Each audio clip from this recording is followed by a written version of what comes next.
doctor Esparragoza. Buenas tardes, son ya las 4, así que vamos a comenzar con este webinar. Ya tenemos varios participantes con nosotros.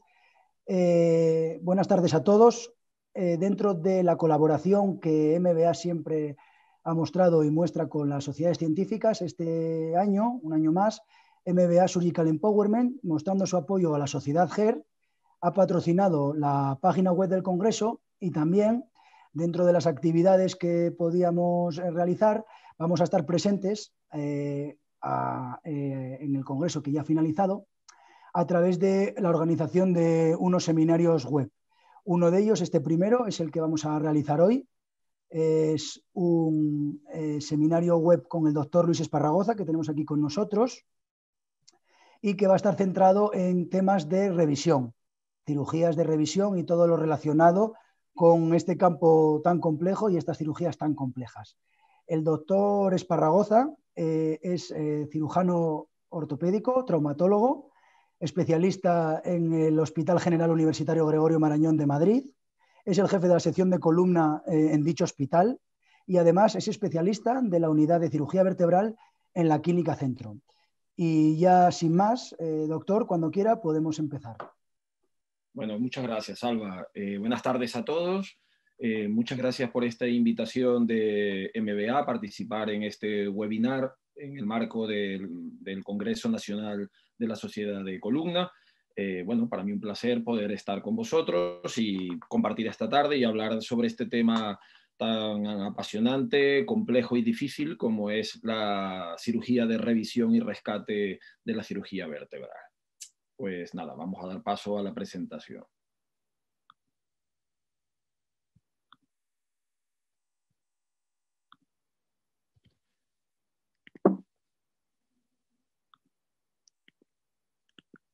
Cuando me pedisteis, ¿no?, preparar este seminario, ¿no?, pensando todas las opciones que hay de tipo de complicaciones que pueden surgir en la cirugía vertebral y sobre todo en la cirugía vertebral más compleja, es infinito. Daría pie para múltiples webinars, para infinidades de congresos y no pararíamos a hablar de ellos. Y a lo mejor en muchas cosas ni llegaríamos a un acuerdo sobre qué hacer. De este mundo tan complejo, en esta presentación me voy a enfocar en las 3 cosas que considero más importantes y más complicadas que nos pueden surgir en este tipo de cirugía compleja vertebral. Una de ellas es el síndrome transicional, tanto en su versión proximal como en la zona distal a las fusiones, a las instrumentaciones que realizamos.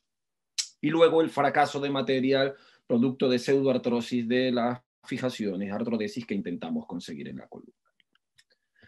El síndrome del nivel adyacente proximal, lo que llaman los americanos el PJK, el PJK, lo conocemos como aquella angulación de 10 o más grados que nos puede suceder por encima de un área previamente estabilizada. Hay como 2 formas que podemos tener. Una que es más crónica, más larvada, que va sucediendo progresivamente con el pasar de los meses, incluso años en los pacientes instrumentados, y la otra que se conoce como un fracaso agudo de la unión proximal.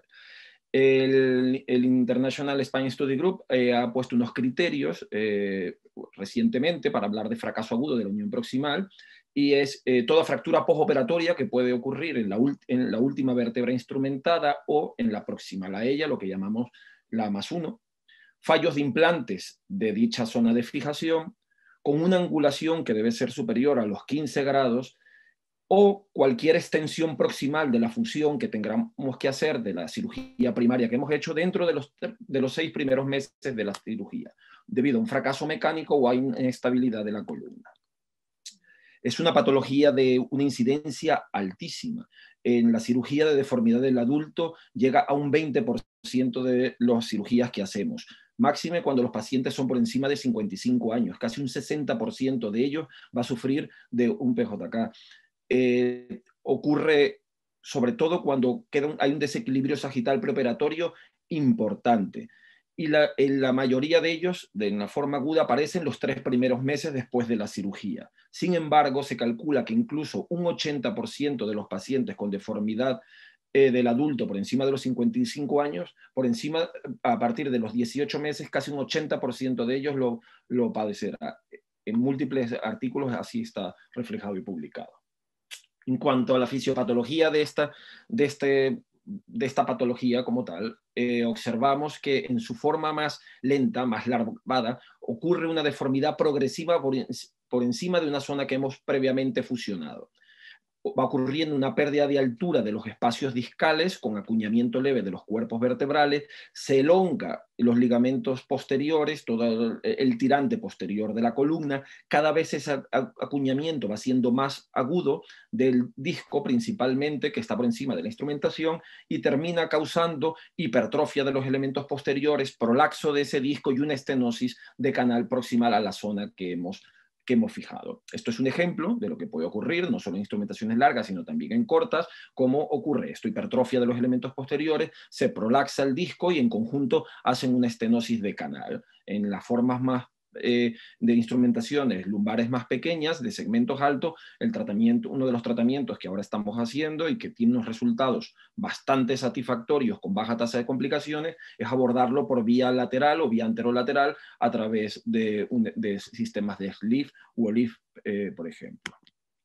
En la forma más aguda lo que ocurre es que hay una fractura del cuerpo vertebral, bien sea de la última vértebra instrumentada, como podemos ver en la imagen, o de la que está por encima de ella, generalmente asociada a una ruptura del complejo ligamentario posterior. Ocurre un fracaso de nuestra fijación proximal, pull-out de los implantes que hemos utilizado, esos tornillos, esos implantes se hunden dentro del cuerpo vertebral y dentro del espacio discal y termina causando una luxación de la columna por encima de la instrumentación que hemos hecho y muchas veces con compromiso neurológico y que requieren habitualmente prolongaciones bastante amplias en muchos casos de nuestra fijación primaria que hemos hecho.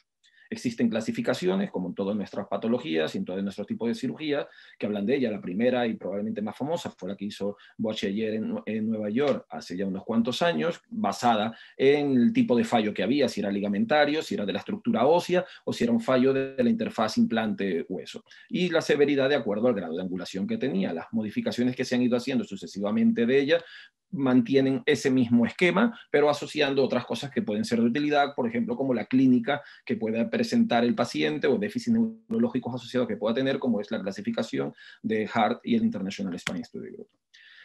Factores de riesgo, pues hay muchos conocidos, ¿no? Ya muy conocidos, la edad avanzada, y entendiendo la edad avanzada no son pacientes ancianos ni mucho menos, son pacientes por encima de los 55 o 60 años. Son los que ya tienen una tasa de complicaciones de TJK altísima.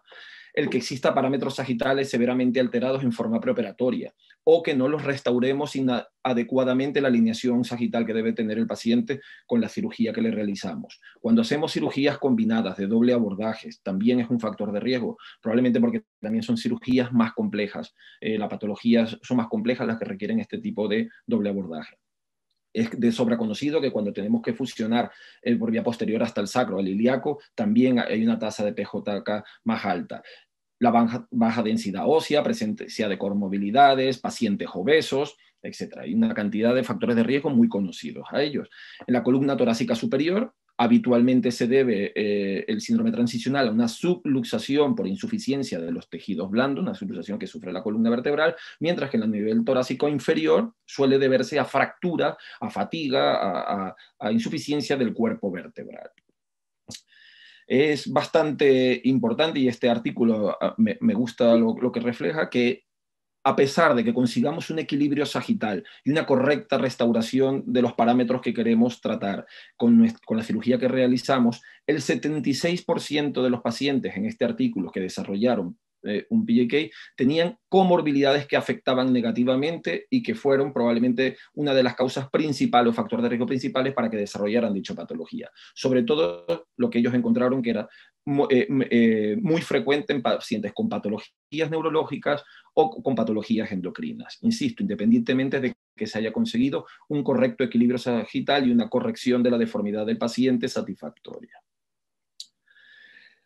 Este trabajo, el grupo del el European Spine Study Group, y al cual pertenecen varios equipos españoles que trabajan con ellos, han hecho unas publicaciones recientes muy interesantes que tienen que ver con el tipo de balance sagital que tenemos de acuerdo a la clasificación de Russell-Lee y cómo esto afecta de acuerdo a la restauración que se consigue con la cirugía. En estos dos trabajos bastante recientes que ha publicado este grupo, se obtiene pues algo ya conocido, que es muy significativo para prevenir esta deformidad proximal, esta cifosis proximal, el restaurar los parámetros sagitales clásicos como SVA, el pelvic tilt y la diferencia entre incidencia pélvica y lordosis lumbar. Pero ellos también demuestran, que era lo que hasta ahora no estaba publicado como tal, la importancia de restaurar el Russell al original, al ideal que debe de tener el paciente por naturaleza. Y para ello debe de hacerse en base a la incidencia pélvica. ¿Por qué? Las deformidades que tenemos que presentan los pacientes pueden modificarnos lo que se llama el Russell aparente. Cuidado con ello, porque podemos creer que el paciente tiene un Russell pertenece a una clasificación de Russell determinado y resulta que por su incidencia pélvica pertenece a un grupo determinado. Eso es muy significativo. Los pacientes en los que no se restaura el Russell ideal que deben de tener son los que tienen mayor tasa de complicaciones mecánicas y sobre todo de PJK. Además también observaron que es peor pasarse de corrección que hipocorregir. Era muy significativa la diferencia en los pacientes hipercorregidos que los hipocorregidos. A su vez, había una dupla que era devastadora. Hipercorrección en pacientes de 50 años era prácticamente casi 100% de posibilidad de complicaciones, por encima de un 95%. Y es muy importante en esta aproximación que hacen en estos trabajos el restaurar no solo el tipo de Russell y la corrección que teníamos que hacer, sino dónde se ponía el ápex de la lordosis que restaurábamos. En los pacientes tipo 1 y tipo 2, lo recomendable era en torno al cuerpo vertebral del E4, mientras que en los Russell tipo 3, tipo 4 en L3 o disco L3, L4. Este mismo grupo continúa trabajando y en qué pasaba con esto cuando se hacía correcciones del perfil sagital con grandes cirugías que podían modificarnos sustancialmente dónde ponemos el ápex de la lordosis y cuánto corregimos, como pueden ser los pacientes los que se hacen osteotomía de sustracción pedicular, y observan que la variable más importante cuando se hace este tipo de osteotomía es dónde se coloca el ápex lumbar, porque el PJK puede aumentar hasta un 75% si nos vamos 2 niveles por arriba o por abajo de lo que idealmente debería de ser. La recomendación global que se hace es, en el E4, la mayoría de los pacientes con incidencias pélvicas normales. En L5, pacientes con lo que se llaman incidencias pélvicas extremas, principalmente las bajas, que son las más complicadas, los tipo 1 y tipo 2 de Russell. Y cuidado con aquello que hicimos durante mucho tiempo de colocarlo a nivel de L3, porque colocar el ápex demasiado craneal tiende a sobrecorregir, a hipercorregir, y conlleva consigo una tasa muy elevada y muy significativa de complicaciones, principalmente de cifosis de la unión proximal. Conseguir, como he dicho, un correcto equilibrio sagital, eso es de sobra conocido. Por ejemplo, en este ejemplo de este paciente, un paciente con una patología muy joven, un paciente de 40 años con una patología neurológica conocida que le causaba un desbalance sagital anterior muy pronunciado, que incluso limitaba su capacidad de deambulación. Hacemos los estudios de lo que creemos que debíamos de hacer quirúrgicamente para corregirlo. Somos capaces de llevarlo en la cirugía a tal corrección y hacemos una osteotomía de sustracción pedicular, entre otras cosas, durante la cirugía, una PCO a nivel de L3, es decir, un ápex craneal bastante alto para lo que probablemente le correspondía. Ha tenido una evolución satisfactoria hasta los 3 años de postoperatorio, en los que vemos que empieza a ocurrir un síndrome transicional proximal por encima de la instrumentación realizada. Cuidado donde se coloca el ápex, porque habitualmente traerá consigo complicaciones. Otro de los factores de riesgo y que discutimos siempre en el PJK es dónde quedarnos, en columna torácica baja o en columna torácica alta, ¿no? La tendencia pues muchas veces es, bueno, me voy a ir más arriba de lo que me corresponde, prefiero irme a torácica alta para evitarme los problemas que me puede dar el terminar la instrumentación en la columna torácica baja. Esto hasta cierto punto es verdad, pero también hay que contar complicaciones que pueden surgir de ir en todos los pacientes hacia la columna torácica alta. Yo creo que hay que individualizarlo y ser riguroso con los criterios. Si la deformidad se puede corregir con una instrumentación que termina en la zona lumbar o en la zona torácica inferior es lo que está indicado. Si la patología requiere una instrumentación larga hasta torácica alta, pues es lo indicado, es lo que debe de hacerse. Hay que individualizar cada caso y ser muy estricto con los criterios. En la columna torácica baja, al quedarse, y en T10, T11, T12, que son en los que están en cuestión, nosotros recomendamos siempre que sea T10, porque es una costilla, es una vértebra que ya está anclada a costilla, no tiene costillas flotantes, como puede ser T12 y T11, aunque esto no hay nada que lo demuestre científicamente que eso es así, pero bueno, pareciera que biológicamente tiene más razón. Pero sin embargo, esto es un caso pues, típico que nos ocurre a todos, ¿no? El transicional a nivel, en la columna torácica baja, cuando terminamos fusiones en T10 o T11, por fractura de la última vértebra instrumentada.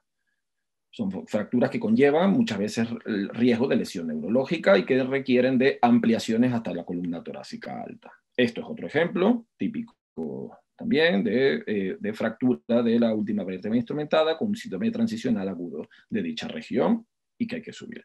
Sin embargo, esto también puede ocurrir cuando terminamos en torácica alta. No está la torácica alta para nada exenta de que esta patología nos pueda ocurrir. Esto es un caso de una paciente que se llegó hasta T2 por la patología que tenía y vemos cómo también desarrolla un transicional por encima de ello.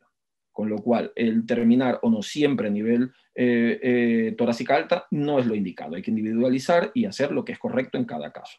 Esta paciente tenía un riesgo de lesión neurológica altísima por la cifosis proximal que, que se había formado, y son cirugías que lamentablemente luego requieren de ampliaciones hasta la columna cervical, en muchos casos hasta la columna cervical alta, para poder estabilizar correctamente y corregir la deformidad que se forma por encima de la instrumentación.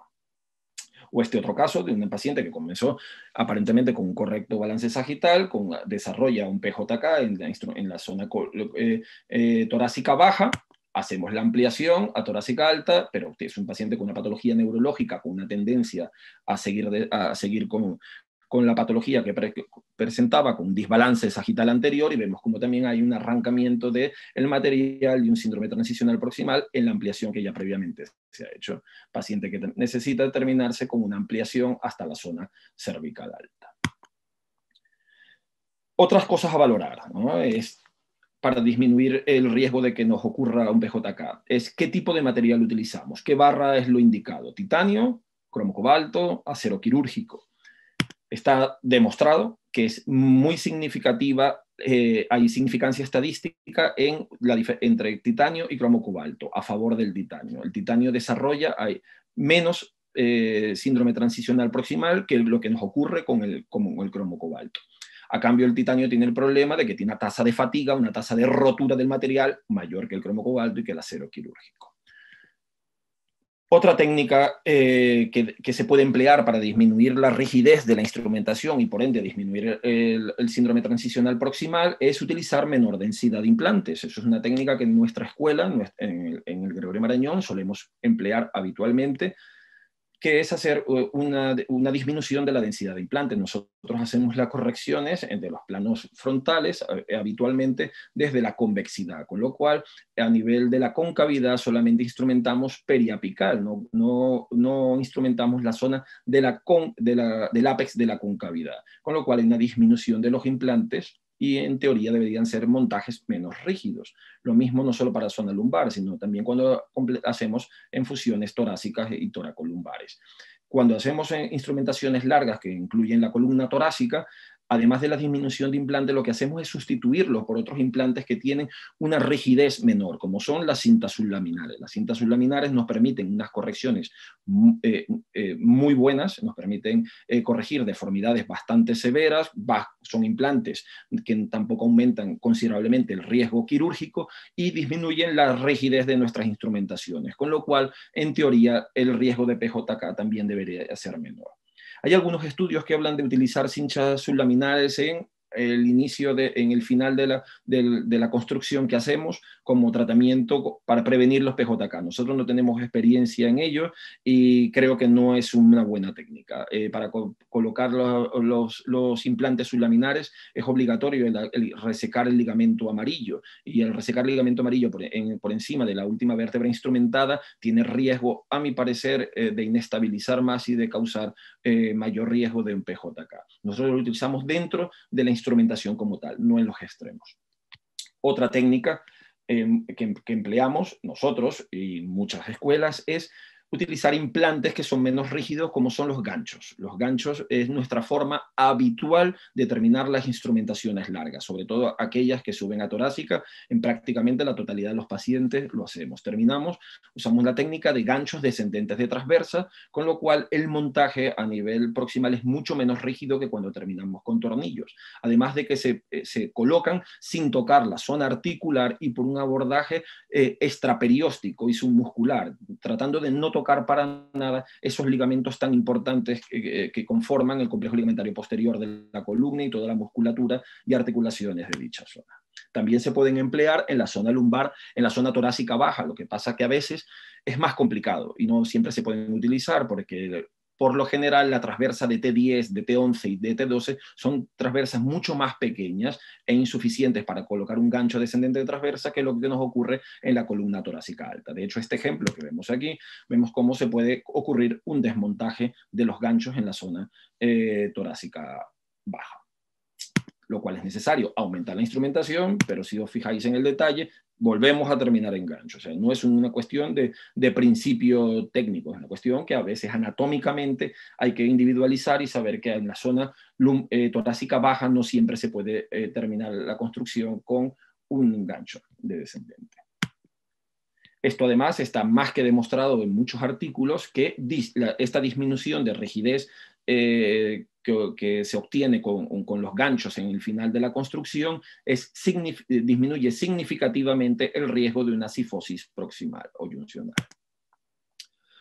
Otro de las cosas que siempre discutimos, ¿no? Y que durante muchos años ha estado en boga, cada vez se empleó más, pero no quedó totalmente claro, ¿no?, de qué hacer, ¿no? Y era el uso de la vertebroplastia de la última vértebra instrumentada, o cementación de la última vértebra instrumentada, e incluso de cementar la proximal a ella, es decir, la +1. Pues hay muchos estudios, tanto en cadáveres como clínicos, que demuestran que es una herramienta de gran utilidad, es una herramienta que en muchos estudios ha logrado reducir significativamente la presencia de PJK que se deba a fractura del cuerpo vertebral, tanto de la vértebra última instrumentada como de la proximal a ella. Lo que nos va a prevenir, evidentemente, es que pueda ocurrir un fallo del complejo ligamentario de las partes blandas. Entonces, bueno, pero un subgrupo de los PJK sí que son teóricamente prevenibles con esta técnica. Este caso, por ejemplo, de una discopatía proximal a una zona lumbar que hubo que operar a esta paciente y que ampliar la instrumentación en una paciente ya mayor con osteoporosis, pues en nuestro caso decidimos cementar la última vértebra instrumentada, la de por debajo de ella, la -1, y por encima de ella, la +1, para tratar de evitar las complicaciones de fractura de esos cuerpos vertebrales con PJK consiguientes. Creo que en pacientes con osteoporosis siempre debería hacerse. Este es el caso, por ejemplo, de una fractura de L5 en un paciente con osteoporosis. Pues en principio se trató con una cifoplastia de ese nivel, no mejoró del dolor, no mejoró de su discapacidad clínica y hubo que optar pues, por hacerle una instrumentación. Esa instrumentación sufrió de una fractura de la última vértebra instrumentada. No había sido cementada ese tornillo, que es cuestión que se tuvo que hacer en la siguiente intervención que se le hizo al paciente. Cementar el resto de los tornillos, incluso la proximal a ella. Probablemente de entrada había sido el tratamiento de elección, considerando que era un paciente con una osteoporosis severa.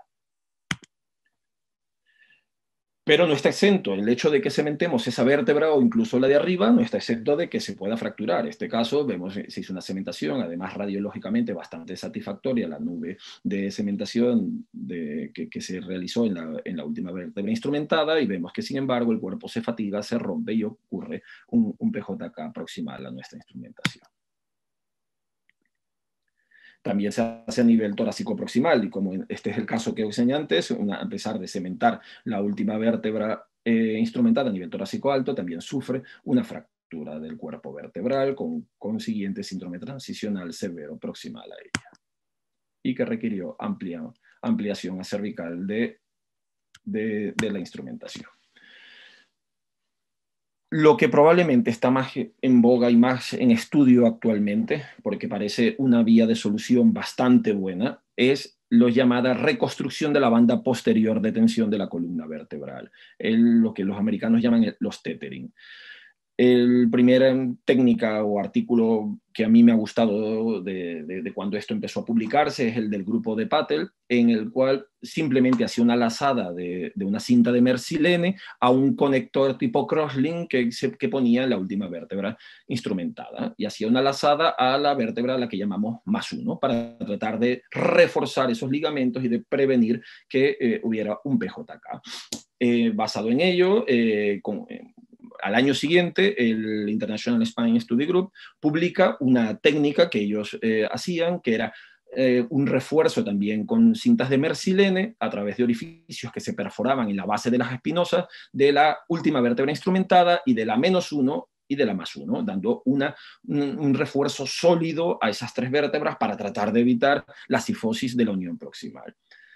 Era una técnica compleja, farragosa, y se hace una remodificación de esta técnica que este mismo grupo publica a finales del año pasado, que lo que se hace es esa cinta de mersilene se anuda, como había ya propuesto Patel previamente, a un crosslink, pero un crosslink puesto en la -1, en el nivel por debajo de la última vértebra instrumentada. Se hace la lazada a la +1, ya la última vértebra instrumentada, se hace esa doble lazada y a su vez se da distracción sobre el crosslink para dar una buena tensión a esa mersilene que se coloca y restaurar la tensión máxima que sea capaz de soportar ese complejo ligamentario posterior. Esa es la técnica que nosotros actualmente estamos desarrollando y que pareciera tener unos resultados bastante ilusionantes en disminución del riesgo. Hay 3 artículos recientemente publicados este año que así lo en finales del año pasado y este año, que así lo demuestran, que hay una reducción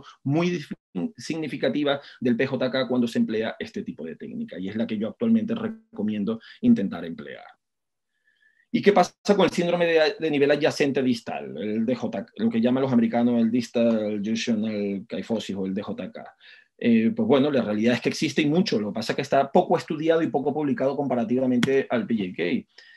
Hay unos trabajos clásicos publicados por el grupo de Lenke y Case Bridwell hace ya muchos años y que luego repitieron a los 5 años, que era ver qué factores de riesgo había para esto y qué incidencia ocurría, ¿no? Y vieron que en fusiones largas que terminaban en L5 o L5, S1, hasta el 63% de los pacientes tenían degeneración del disco, fallos mecánicos, pérdidas de alineación sagital y un deterioro clínico importantísimo, lo cual evidencia lo frecuente que es. El grupo de Suk en Corea del Sur además demuestra que tiene un efecto mucho peor en la alineación sagital global cuando aparece esta patología que la que ocurre con la PJK, porque tienen más probabilidades de causar desbalance sagital que cuando ocurre una cifosis a nivel proximal de nuestra instrumentación.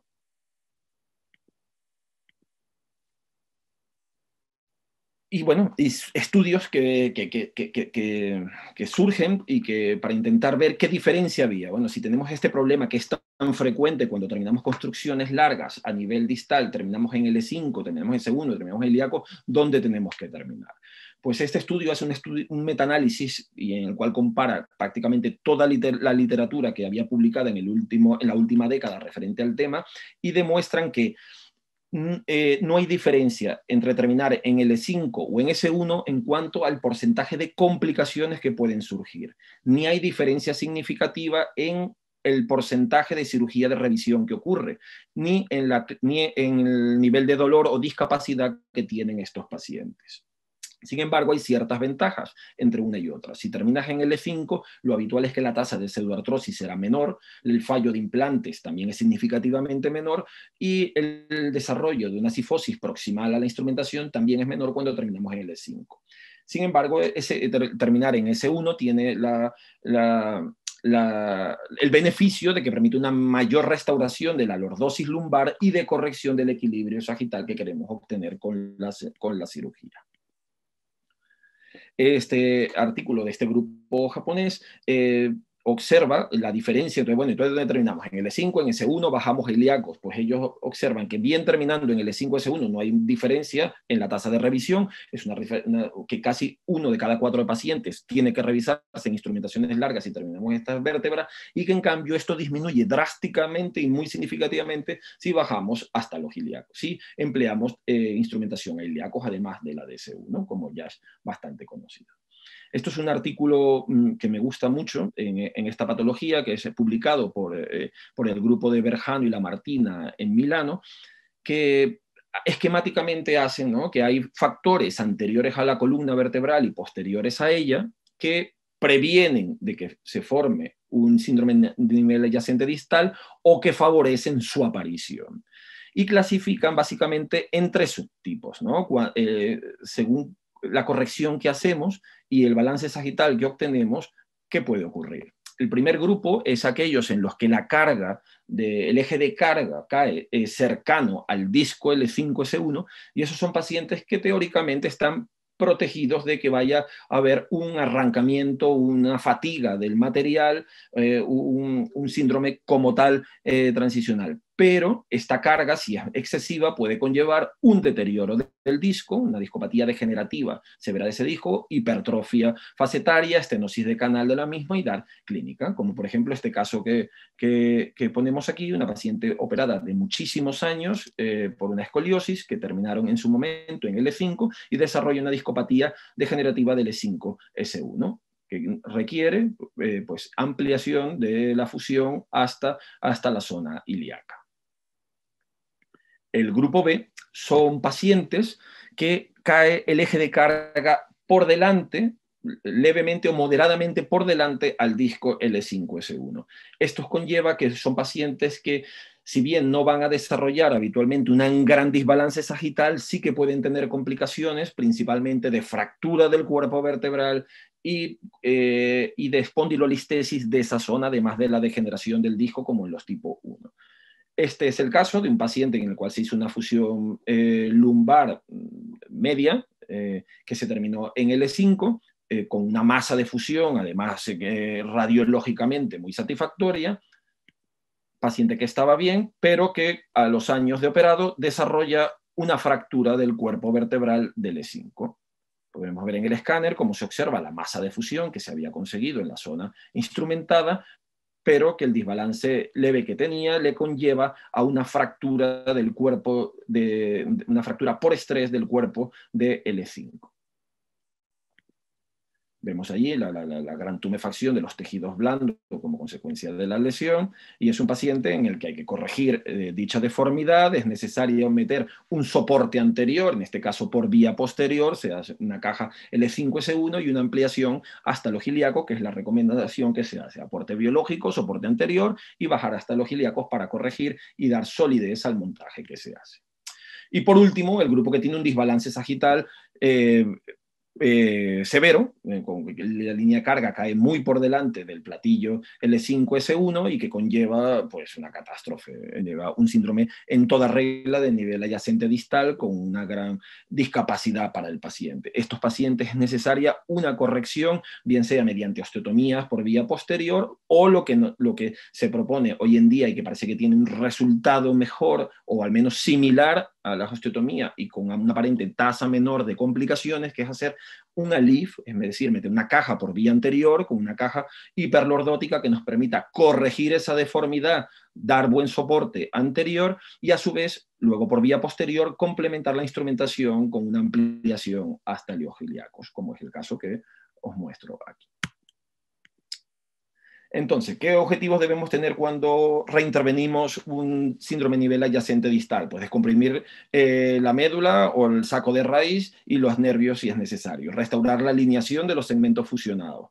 Proporcionar el soporte mecánico a nivel de donde se ha formado ese síndrome de nivel adyacente. Y extender la fusión hasta una vértebra estable sagitalmente. Y que no esté en un segmento más distal degenerado e inestable. Habitualmente a nivel lumbar hay que llegar hasta los ilíacos. Es lo más habitual. La fusión intersomática en el L5-S1 está más que demostrado que mejora la rigidez de la construcción, especialmente cuando la fusión intersomática utiliza un ALIF. Los ALIF hiperlordóticos de 20-30 grados permiten obtener unas correcciones muy buenas, similares a las PCO y aparentemente con una agresión quirúrgica menor y con, por ende, una menor tasa de complicaciones, aunque esto todavía está por demostrarse que sea totalmente así. En cuanto a la otra grupo de patología que quería hablar, que era de fracaso material, osteosíntesis, pseudoartrosis, pues esto es la no fusión ósea sólida después de un año de la cirugía primaria que hemos realizado. Es una de las causas más importantes de fracaso clínico después de las fijaciones vertebrales que hacemos, que causa dolor, pérdida de corrección, deformidad, lesión neurológica, fracaso de material, etc. Algunos casos son asintomáticos, pero la verdad es que la mayoría de los pacientes terminan dando algún tipo de sintomatología y en algunos casos bastante importante, con tasas de reintervención que llega incluso hasta un tercio de los pacientes. De sobra conocido que las transiciones de columnas rígidas a columnas móviles es donde más frecuentemente ocurre, como es la unión de la columna toracolumbar o de la charnela lumbosacra, donde se hacen osteotomías, también es más frecuente, y 2 años de seguimiento no es suficiente. Hay muchos estudios, y uno de ellos un clásico de King y Bridwell, en el cual hasta 5 años después del seguimiento es que se observan que ocurren los fracasos y la presencia de pseudoartrosis, sobre todo cuando hay una PCO previa. Se calcula que en 10-15% de los pacientes con PCO desarrollan, en este estudio, una pseudoartrosis y rotura de barra, y en algunos casos la observaron más de 5 años de evolución. Este estudio, que a mí me encanta, también realizado por International Spine Study Group, hace el mismo estudio con 5 años de diferencia, para ver cuáles son los factores de riesgo que existen, que se obtienen para que ocurra pseudoartrosis y fracaso, rotura de las barras que empleamos. Y los principales y los significativos estadísticamente fueron la edad por encima de los 60 años, los índices de masa corporal por encima de obesidad tipo 1. Se observa significativamente mayor rotura de barras en las barras finas de 5,5 comparativamente a las de 6 o las de 6,35. Es muy significativo la rotura de barra y pseudoartrosis en los pacientes que tienen un desbalance sagital severo prequirúrgico, sobre todo aquellos que tienen un desbalance mayor de 10 centímetros, pelvic tilt por encima de 30 o diferencias entre incidencia pélvica y lordosis lumbar mayores de 30 grados. Evidentemente, son estos pacientes que requieren de grandes correcciones, pues también significativamente tendrán mayor tasa de rotura y de pseudoartrosis. Y en el estudio por ellos realizado, hasta el 32% de los pacientes en los que se realizan osteotomías tricolumnares tipo PCO sufrirán una rotura de barra o pseudoartrosis de la zona. Bueno, y aquí hay diferencia entre el material que utilizamos, que es mejor, titanio, cromo, cobalto. Pues esto es diferente, esto es justamente lo contrario al PJK. La tasa de rotura aquí es muy superior cuando empleamos titanio a cuando empleamos cromo cobalto, pero no olvidar lo que dijimos antes, que el cromo cobalto a su vez tiene el problema de que es significativamente mayor la tasa de PJK que cuando utilizamos titanio. Así que hay que individualizar cada caso porque no está resuelto esta situación de que utilizar si titanio o cromo cobalto, porque cada uno de los materiales tiene su ventaja y su potencial complicación. No hay diferencia significativa al emplear esto en el grado de corrección de deformidad que obtenemos, ni siquiera de la pérdida de corrección. Siempre hablamos que con el titanio se va a perder mayor corrección. Esto no está demostrado, al menos en este metaanálisis, que eso ocurra así.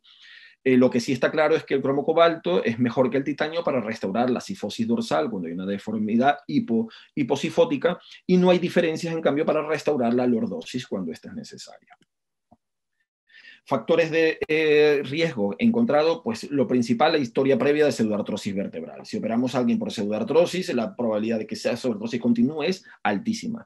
Cuando operamos pacientes que se han hecho descompresiones lumbares previas, también suelen tener mayor tasa de pseudoartrosis, básicamente porque muchas veces no hay ni un lecho quirúrgico donde poder colocar correctamente biología, aporte de injerto allí a la zona para que se conseguir la artrodesis. Evidentemente, algunos factores como son radiaciones previas en la zona a intervenir cuando es una patología tumoral o el paciente ha tenido un tumor previamente, aunque no sea de dicha zona, cuando hay antecedentes de patologías inflamatorias o neurológicas, o cuando hay una fijación insuficiente en la unión lumbosacra o en la zona sacropélvica. Este estudio demuestra que el colocar cajetines por arriba o por abajo de la PCO no disminuye la tasa de pseudoartrosis y de fracaso del material. ¿vale? Eso es importante. Mejora la probabilidad de corrección porque permite dar unas correcciones más altas, pero no mejora la tasa de pseudoartrosis en forma significativa. Ni el empleo de BMP, ni en realizar solamente abordaje posterior o abordajes combinados. Este ejemplo de este paciente, en el cual se logra esta corrección muy satisfactoria de su desbalance sagital, mediante una osteotomía de sustracción pedicular a nivel de L3, a los 2 años postoperatorio mantiene una corrección estupenda y clínicamente el paciente se encontraba fenomenal, y vemos que a los 4 años de postoperatorio, es decir, 4 años de seguimiento de su cirugía índice, sufre esa rotura y fracaso del material a nivel de donde se hizo la osteotomía. Si hacemos un escáner en detalle, como se le hizo a este paciente, vemos que la vértebra osteotomizada hace una fusión muy correcta, se cura la osteotomía. La fractura que hacemos, que controlada a nivel del cuerpo vertebral, se cura, consolida perfectamente. El problema es que no hay puentes óseos entre la vértebra por arriba y la vértebra por debajo, ¿no? Si vemos los cortes axiales, vemos que no hay nada de injerto, de fusión en las zonas laterales a ella. Pues el tratamiento que se hace habitual es el de empleo de barras accesorias, empleo de barras múltiples con aporte de injerto en la zona. Nosotros nos gusta hacer la construcción a 4 barras utilizando 2 barras accesorias completas. Creemos que son las que dan más solidez, sobre todo colocando estas barras en la zona medial a las barras primarias, las barras principales. Aparentemente en estudios biomecánicos dan mejor solidez que cuando se colocan barras satélites o cuando se colocan barras accesorias laterales a la barra principal.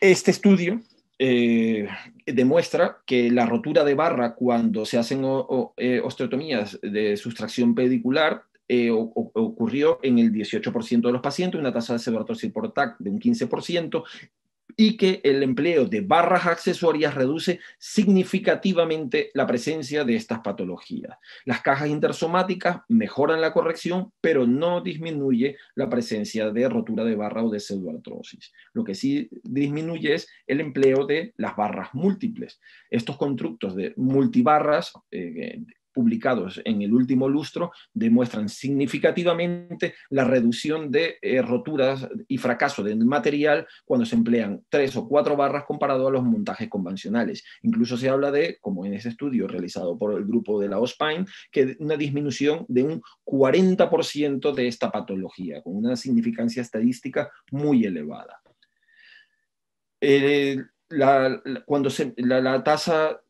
Cuando se emplean solo 2 barras en rescates de cirugías complejas o en osteotomías, existe el doble de tasa de fracaso del material y de pseudoartrosis que cuando se emplean 4 barras. Hay una diferencia muy significativa en la necesidad de cirugías de revisión cuando empleamos 4 barras, que cuando empleamos 2, se disminuye prácticamente 2/3 la probabilidad de que tengamos que reintervenir al paciente por esta patología si empleamos 3 o 4 barras a que si es un montaje convencional. Y los montajes de 4 barras en muchos de estos artículos está demostrado que no aumenta las tasas de complicaciones, incluido el PJK. Este ejemplo de construcciones de múltiples barras es un paciente que tenía esta deformidad y empleamos una estabilización, le aumentamos la estabilización al sistema con una 3ª barra que colocamos en la zona medial a las barras principales para prevenir la rotura y fatiga material.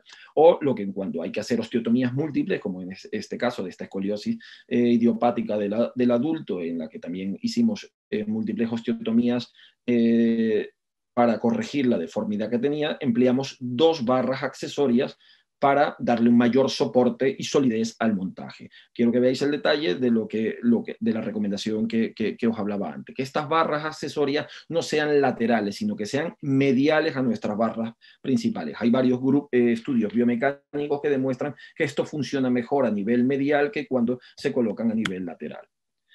Han salido publicaciones de otros tipos de construcciones dobles con este sistema de múltiples barras, lo que se llaman los dual construct, que es colocar 2 barras, pero que las 2 están con instrumentaciones independientes. En cada nivel se colocan los tornillos de una forma diferente, una por técnica de Magre, otra por técnica de Roacamil, es decir, unos más perpendiculares y otros más convergentes, y se colocan 2 barras que van independientes en cada lado, para darle una mayor solidez al montaje. Lo que tiene la descripción radiográfica de montaje en árbol de Navidad. Es un montaje que aparentemente debe de dar, evidentemente, una solidez mayor, con una probabilidad menor de rotura y fatiga del material, pero requiere una exigencia quirúrgica y unos tiempos quirúrgicos probablemente mayores que con la colocación de barras accesorias mediante conectores.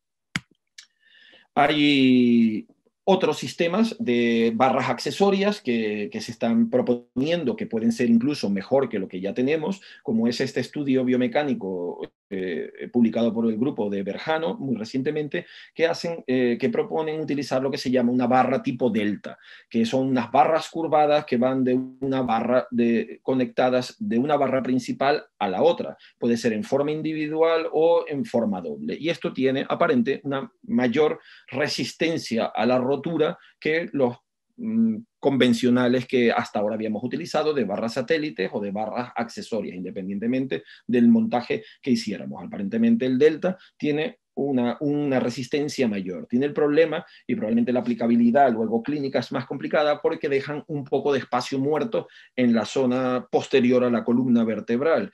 Y bueno, como todos los problemas que nos dejan los espacios muertos en cirugía, con riesgo de colecciones, hematomas, posibles infecciones, etc. Esto está todavía en estudio, es muy reciente, pero puede ser una vía alternativa en el futuro de montajes que podamos realizar para darle una mayor solidez y disminuir el fracaso de nuestro material por rotura de barra y pseudoartrosis. Otras técnicas propuestas recientemente, es como la que en los últimos años ha hablado Len, que lo que el llama la barra de king stand o la barra de pata de cabra, la barra de soporte de bicicleta, que es una barra lateral que va conectada directamente desde una de las barras principales hasta el ilíaco en la zona de la concavidad donde que hemos corregido, ¿no? La idea es intentar dar una mayor solidez y evitar que darle una mayor solidez al montaje, evitar pérdidas de correcciones y sobre todo fatiga del material a ese nivel, que es donde más estrés puede sufrir. El grupo pero lo que sí se ha visto es que, si bien PJK parece que no hay una mayor incidencia ni cuando se utilizan múltiples ROD que cuando se utilizan 2 barras convencionalmente, lo que sí se ha observado últimamente es que hay una mayor y significante evidencia de aflojamiento de los tornillos ilíacos. Así que esto tendremos que valorarlo en el futuro y tener cuidado qué es lo que pasa a nivel distal de nuestras construcciones si empleamos múltiples barras. En cuanto a la biología, porque esto es un tema que intentamos solucionar muchas veces con mecánica, pero es un tema biológico, pues no hay diferencia en lo publicado recientemente entre emplear injerto autólogo, cresta ilíaca, aloinjerto. Tienen una eficacia de tasa de fusión similar y los scores de valoración clínica son muy similares, o sea que cualquiera de los 3 son válidos. Lo que sí, en cambio, se ha visto y que ya es conocido es que la zona donante de cresta ilíaca, si es la que se emplea, suele dar algún tipo de complicación, de dolor, de hematoma, etc. Tampoco hay diferencia entre si se emplea aloinjerto, matriz ósea desmineralizada o fosfato tricálcico. No hay una diferencia estadísticamente significativa que nos permita respaldado proponer utilizar una u otra. No hay diferencia en la tasa de fusión, ni de revisión, ni de infección, independiente de cuál de estas 3 empleemos. Este es un caso que quiero ejemplificar el problema que nos da la pseudoartrosis. Es una niña de 5 años que tuvo un tumor de Ewing a nivel de T11 en su hospital de origen. Le hacen una laminectomía descompresiva y quimioterapia basada en la Sociedad Española de Oncología Pediátrica, porque debuta con una paraplegia. Nos las remiten a nuestro hospital para intentar dar un tratamiento definitivo si esto era posible. Después de valorar el caso, pues se decide dar quimioterapia, completar la quimioterapia y radioterapia preoperatoria, y se establece el plan quirúrgico, que consistía en hacerle una espondilectomía completa de T10, T11, más radioterapia intraoperatoria y quimioterapia postoperatoria.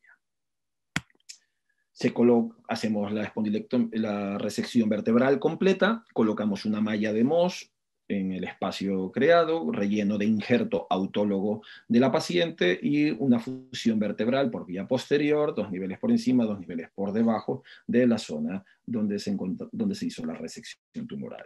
Una evolución clínica muy satisfactoria, la paciente es dada de alta precozmente y un seguimiento en los primeros años muy bueno, tanto clínico como radiológico, pero al 4.º año de la cirugía, al 4.º año, se observa que empieza a haber la caja se empieza a hundir en el platillo vertebral y empieza a haber una progresión de la cifosis en esa zona.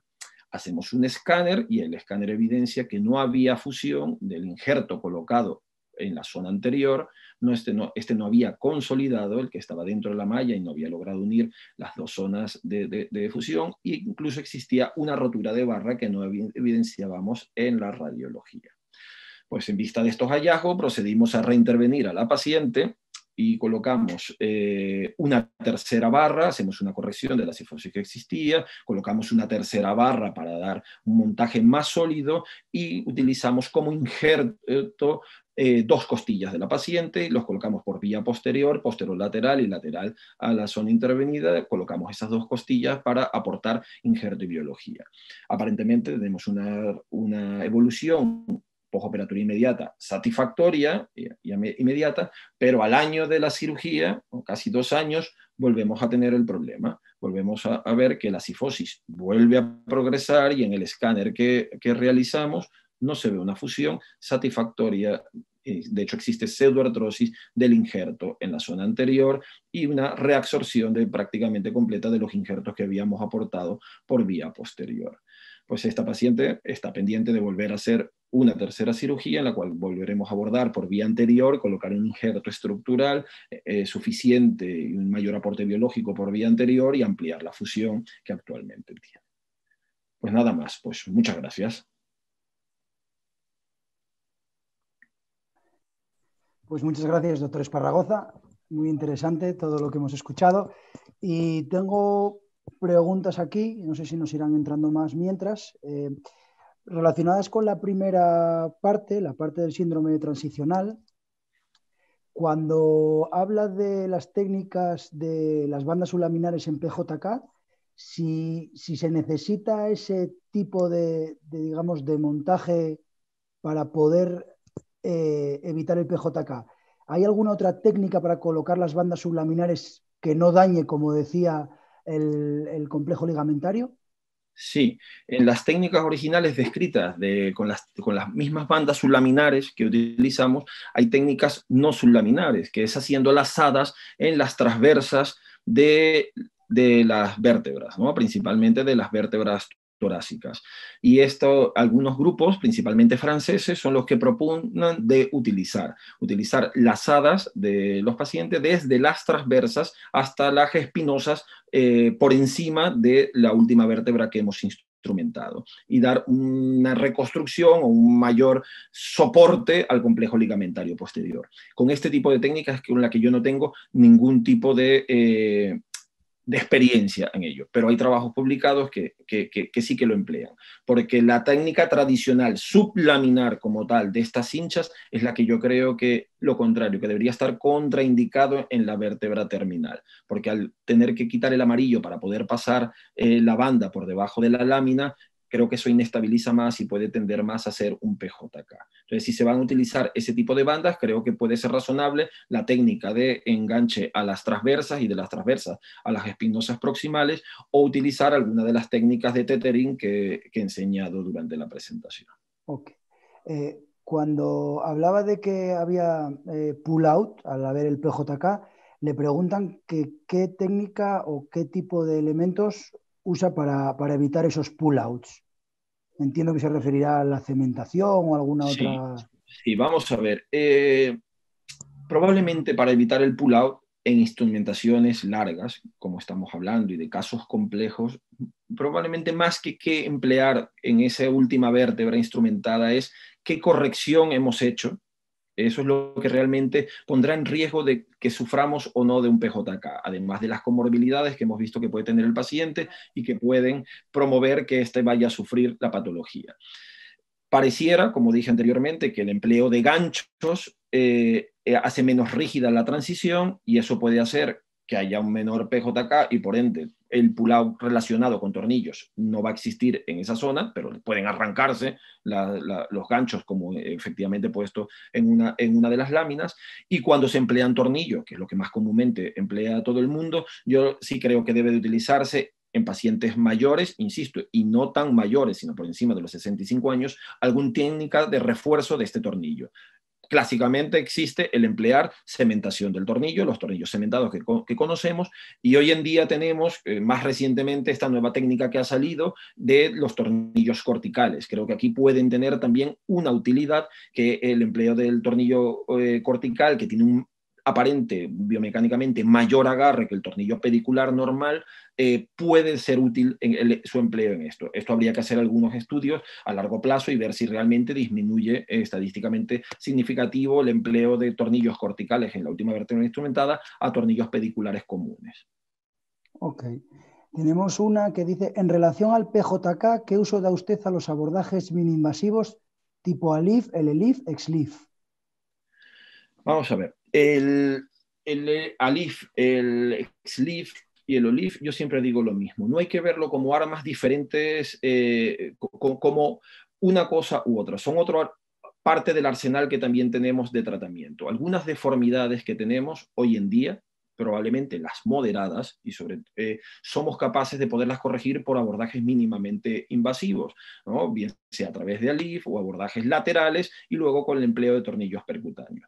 El problema radica en ciertas cirugías más complejas, deformidades más severas que necesitan de abordajes abiertos. Pero estas mismas técnicas de ALIF y de SLIF son técnicas auxiliares de extrema utilidad, como lo que lo mostré anteriormente. Probablemente, sin duda, el mejor soporte que se puede dar hoy en día a la unión lumbosacra es a través de un ALIF. El ALIF te permite una resección del disco, un aporte de injerto, colocar un implante de un tamaño que por vía posterior no es posible. Entonces, incluso aunque hagamos vía posterior abierta en instrumentaciones largas, el ALIF, si tenemos posibilidad de que no conseguir una fusión sólida por vía posterior, el ALIF es un arma de gran utilidad empleándola en conjunto con métodos tradicionales posteriores. Lo mismo pasa con los abordajes laterales, ¿no? Mucha de la corrección que hacemos, a lo mejor de las curvas degenerativas del adulto, probablemente hoy en día podemos corregirlas a través de XLIF o de OLIF. Pues si eso sustituye el tener que realizar osteotomías por vía posterior, bienvenido sea. Son armas de herramientas de tratamiento que tenemos que también debemos emplear. Lo que pasa es que creo que actualmente no podemos generalizar para todos los casos un mismo tipo de cirugía. Creo que de momento requeriremos de individualización de los casos para poder saber qué en una cosa y qué en otra. Pero no ser tajante en que yo lo hago vía MIS o lo hago vía abierta. No, se hace lo que hay que hacer de acuerdo al caso que se presenta. No te oigo, Salva. Perdón, hay una también relacionada con esta, que es siempre en los DJK tipo BC hay que poner ALIF hiperlordótica. ¿Cómo toma la decisión? No, no hay que poner siempre. De hecho, pues hasta hace 3 días no lo utilizábamos, los ALIF con hipercorrección. Lo que sí hay que poner es una caja, hay que darle un aporte, un sostén al L5S1 de injerto estructural, de caja vía PLIF o vía TLIF o como se pueda, y si puedes utilizar un ALIF porque además te permite, por los grados de corrección que se obtienen con ella, corregir y tener que evitarte osteotomías por vía posterior, pues bienvenido. Pero lo importante es dar el soporte por donde lo puedas poner. Que el ALIF además te puede dar la posibilidad de la corrección y no solo del soporte, pues estupendo. Ya lo has conseguido, pero de acuerdo también pues a la experiencia de cada quien y los recursos que en cada centro pueda obtener. Yo recomiendo en las grandes deformidades que puedan, en las reintervenciones que puedan causar un DJK, si hay la posibilidad de poner un ALIF, creo que va a tener unos resultados mejores que si solo se hace la implantación de la caja por vía posterior. Ok. Tenemos una sobre el tema de bajar a ilíacos, es a la hora de la fusión en el sacro y en el ilíaco, ¿qué opinión le merece la técnica S2 a la ilíaca? Creo que actualmente es la técnica de elección. El tornillo S2 alar tiene varias ventajas sobre la técnica de los tornillos convencionales a ilíaco con conectores. Primero eso, que te quita la necesidad de usar un conector. El tornillo S2 alar te queda en línea con la construcción que haces, te queda en línea con el tornillo de S1 y L5, con lo cual no necesitas de un conector aparte para unirlo a la fijación que haces en el ilíaco. Y eso es un sitio menos de posible fracaso que pueda tener un constructo. Luego, la capacidad de agarre, de resistencia que tiene el tornillo S2 alar es significativamente mayor en estudios biomecánicos, en cadáveres, en laboratorio, y clínicamente así se comporta mejor que el ilíaco.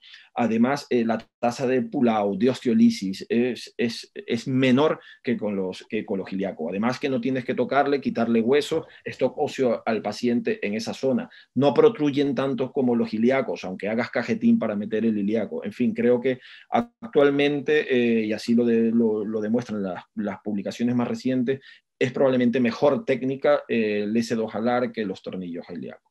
También hay que individualizar. Hay casos en los que son bastante difícil el poder, si hay mucha báscula pélvica, si hay una gran deformidad en la zona, en pacientes reintervenidos, a veces es difícil y complejo el colocarlos. Pues bueno, siempre está la opción de poderlos poner directamente al ilíaco. Y la última de este bloque que tenemos es sobre la planificación preoperatoria y el uso de navegadores o de elementos guiados tipo 3D, modelos 3D, ¿qué es lo que usted utiliza y ve mejor? Vale. Los recursos tecnológicos de software de planificación preoperatoria que hoy en día tenemos es un arma muy buena, que hasta hace pocos años no contábamos con ella, ¿no? Probablemente desde que salió el Surgimap, que yo tenga conocimiento, es el primer software avanzado de planificación.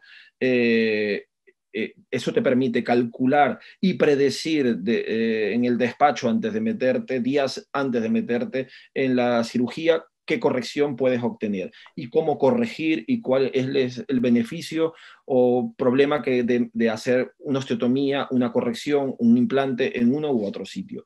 A raíz de él han salido muchos más que le superan incluso en calidad al tradicional. Creo que eso toda unidad de columna, toda unidad de cirugía del raquis debe contar con un software de planificación preoperatoria hoy en día.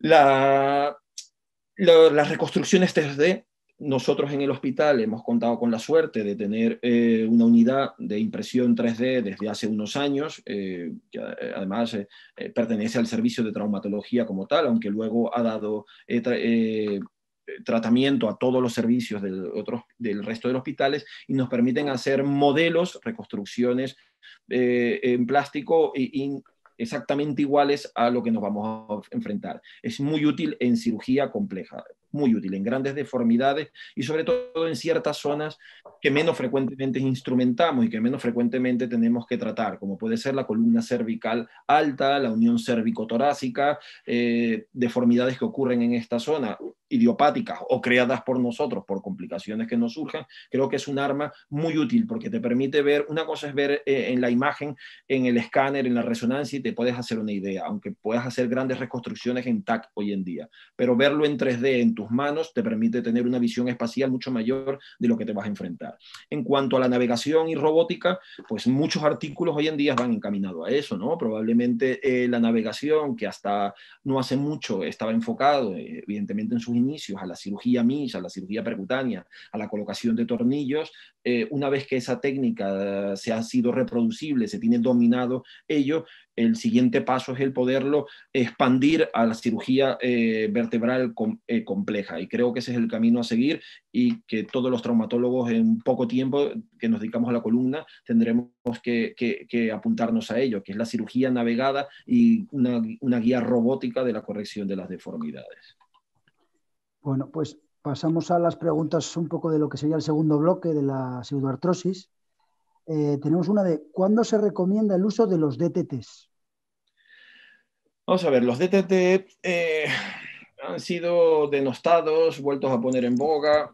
No queda claro realmente cuál es un poco su uso, ¿no? Se utilizaban en principio para evitar la deformidad rotacional, torsional que tenían las instrumentaciones, el llamado efecto limpia parabrisas, que algunas veces también podía suceder, pero tenían problemas, que se veía que creaban espacios muertos, ahí habían colecciones, habían hematomas, muchas veces infecciones en la zona del DTT, aflojamiento y mayor osteolisis donde se ponían, complicaciones a nivel de la piel. Total que su uso fue cada vez restringiéndose más, ¿no? Y hasta llegar a un punto que en la deformidad habitual primaria, simple, idiopática que tratamos, habitualmente nosotros no lo empleamos casi en ningún grupo y no se recomienda su uso. Otra cosa es la cirugía de rescate, la cirugía es compleja, allí sí, porque muchas veces tienes que dar un mayor soporte, una mayor estabilidad, estabilizar una zona con otra, dependiendo de lo que obtienes, porque no todos los pacientes son iguales, te vas a conseguir pedículos en los que ya no puedes reinstrumentar, zonas de aflojamiento, zonas en las que los implantes tienen una interfaz hueso que el agarre es más pobre y tienes que tirar de muchos recursos para intentar. Y como mostré durante la presentación, ahora tienen un nuevo resurgir, los crosslink, es de su empleo en la zona más proximal de las construcciones largas para poder hacer las lazadas, los llamados tethering, porque allí es donde las cintas de mersilene, las suturas de mersilene, donde se van a apoyar para suturarlas a su vez a las espinosas proximales y evitarlos o intentar disminuir los PJK. Okay. Tenemos una de, en las revisiones, ¿cuándo decide o no y por qué quitar el montaje previo? Vamos a ver, el retirar el montaje previo o no. Yo creo que hay que quitarlo siempre que haya indicios radiológicos de que eso está aflojado. Si un material está aflojado y radiológicamente, preparatoriamente, así lo demuestra y cuando abres está, es un montaje que solamente te puede traer complicaciones el dejarlo allí. Ahora, si el montaje es sólido, hay que individualizar. Si realmente esa zona debe de seguir instrumentada porque no ha consolidado o tienes dudas sobre su consolidación, ahí debes de dejarlo. Y muchas veces simplemente y te vale como una gran herramienta para apoyar el resto de tu nueva construcción que vas a hacer en ello. Entonces, el montaje, si no hay una infección, si no hay signos de aflojamiento y es necesario esa zona, volverla a instrumentar, mi recomendación es no quitarlo. Si es posible, con todas las gamas de conectores, como la que tenéis vosotros, por ejemplo, que he mostrado antes, tienes tantísimos recursos de conexión que te facilita la cirugía y te evitas el engorroso paso de cómo puede ser a veces las extracciones de materiales de osteosíntesis, porque hay que contar que muchas veces esas extracciones de materiales son de materiales muy antiguos, que ya están incluso descatalogados y fuera del mercado, y que con tuercas que han sufrido efectos corrosivos, y que te puede a veces ser más complicado la retirada de una fijación previa que la misma nueva que vas a hacer. Con lo cual, si te puede ser útil para tu cirugía, la recomendación es dejarla. Hay una sobre las barras accesorias. ¿Cuándo o de qué manera decides el poner barras accesorias? Vale. Siempre que sea, actualmente, siempre que haya grandes correcciones de deformidades, que tengas que hacer osteotomías, que sea una patología inestabilizante, como puede ser grandes listesis, corpectomías, resecciones tumorales, deformidades severas en los tres planos, osteotomías, y ya no solo hablando de PCO, hablando simplemente de Smith-Peterson a múltiples niveles, está más que demostrado que es mucho mejor la evolución, tasa de rotura, tasa de pseudoartrosis y sobre todo tasa de reintervenciones si empleas 4 barras o 3 barras al menos que los montajes de 2 barras. La única problemática actualmente, además del precio, evidentemente, eso es también un tema de costes, evidente, es el parecer que cuando terminamos en ilíaco, la tasa de aflojamiento de los tornillos ilíacos es mayor en los empleos de múltiples barras que en los de 2 barras convencionales. Pero mi recomendación es que ante esta gama de patologías o de cirugías que mencioné anteriormente, siempre utilizar barras accesorias y no satélites, sino hay que diferenciar lo que es una barra satélite, que son barras pequeñas que pones en los sitios donde haces osteotomías para reforzar solamente esa zona. Eso es una técnica, pero yo lo que yo recomiendo y que la literatura sí lo avala es utilizar barras accesorias como tal, es decir, barras largas que incluyan gran parte del montaje, si no todo ese montaje, y intentar duplicar la solidez que nuestro montaje va a tener. Y ya por último, hay una sobre el tema de fracturas de barra a nivel torácico en la zona de transición. En esos casos hay que hacer una nueva, digamos, un nuevo montaje, o hay que hacer un nuevo montaje y utilizar también doble barra. Vamos a ver, eso, lo ideal, lo teórico ideal sería hacer 4 barras, 2 barras principales nuevas, 2 barras accesorias largas. En la realidad, pocas veces lo hacemos. Si no hay una pérdida de corrección significativa y que tengamos que ampliar la instrumentación por arriba, lo habitual es que tener que abrir tantísimo espacio para estabilizar esa zona no es el proceder habitual. Se suele colocar barras accesorias y barras satélites únicamente donde nos ha fallado el implante. Y no olvidar que lo que sí hay que hacer es dar un aporte biológico correcto a esa zona, porque si no la probabilidad de que nos vuelva a fracasar en poco tiempo va a ser muy alta. Incluso, y esto independiente de la edad del paciente, que a veces decimos, bueno, pues puedo mostrar el caso ese final que puse de una niña de 5 años con potencial de osteogénesis como nadie, por lo joven que es, y cómo pseudoartrosis puede ocurrir y todo el problema mecánico que te conlleva ello, a pesar de dar el aporte biológico teóricamente correcto. Entonces, eso es lo fundamental. Más allá de que si pones 2 barras accesorias, 2 barras satélites, es asegurar cómo dar el aporte biológico a esa zona. Pero yo respondiendo a la pregunta, no siempre es necesaria quitar toda la barra, abrir de arriba abajo para quitar la barra. Lo habitual, que creo que hacemos casi todos, es dar solidez a esa zona donde se ha producido la rotura. Pues no tenemos ya más preguntas, simplemente darle las gracias. Creo que ha sido una conferencia muy, muy buena con una serie de consejos y de técnicas que van a permitir a los doctores poder tomar decisiones en casos de revisiones como las que ha puesto, y darle las gracias porque creo que ha sido muy interesante. Espero que también lo haya sido para el resto de la audiencia. Gracias a vosotros, Salva. Para mí también ha sido muy interesante, muy didáctico toda esta charla, y bueno, espero que os haya gustado y que llevéis algunos conceptos claros de la cirugía de revisión vertebral. Gracias a vosotros por la invitación. Gracias a ti, gracias a todos los asistentes, y bueno, nada, les emplazamos a la próxima webinar este jueves de esta semana con el doctor Setti sobre el tema de cómo mitigar los riesgos en la cirugía de columna. Muchas gracias, doctor Esparragoza. Un abrazo.